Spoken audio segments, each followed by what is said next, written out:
Un cinquième environ de l'activité volcanique actuelle s'exprime en domaine intraplaque et ne semble donc pas directement lié à la tectonique des plaques. Le plus souvent en milieu océanique, ces volcans se présentent sous forme de gros édifices hauts de quelques milliers de mètres, formant des îles ou des reliefs immergés, seamounts ou guyot, en archipels isolés ou disposés en alignement. Dans l'océan Pacifique, leur nombre est estimé de 22 000 à 55 000, dont 2 000 actifs. L'exemple le plus spectaculaire est l'île d'Hawaï, située à l'extrémité sud-est d'un alignement d'îles et de seamounts volcaniques de près de 6 000 km, formant les chaînes d'Hawaï et de l'Empereur.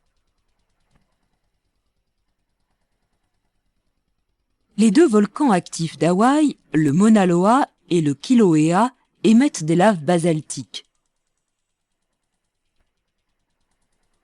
Ces taux de production élevés sont à l'origine d'accumulations de lave considérables, édifiant des volcans boucliers qui constituent les reliefs les plus importants du globe.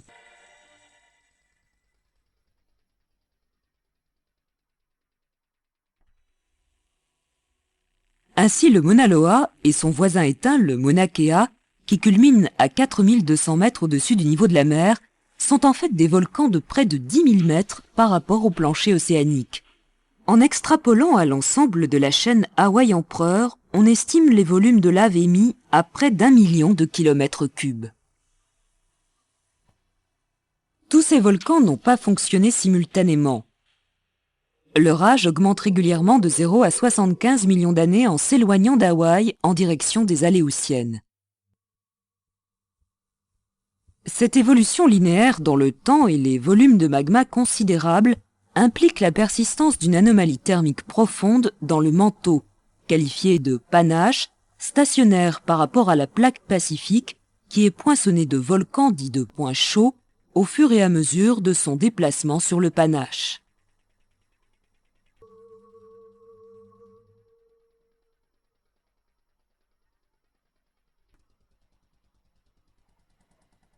Les plus anciens de ces volcans, au nord, sont en cours de subduction sous la fosse des Aléoutiennes. Le plus récent est le Seamount Loihi, actif à 30 km sud-est d'Hawaï, qui n'a pas encore émergé. On peut considérer que le panache, situé actuellement sous la zone active de Mauna Loa, Kilauea et Loihi, a un diamètre d'environ 100 km. Cet alignement de volcans de points chauds est un excellent marqueur de la vitesse et de la direction de déplacement de la plaque pacifique.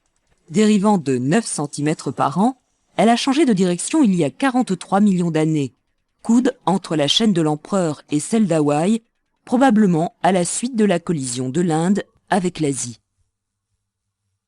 L'étude isotopique des laves de points chauds suggère que les panaches qui les engendrent ont une origine très profonde, à la limite noyau-manteau ou à la limite manteau supérieur, manteau inférieur.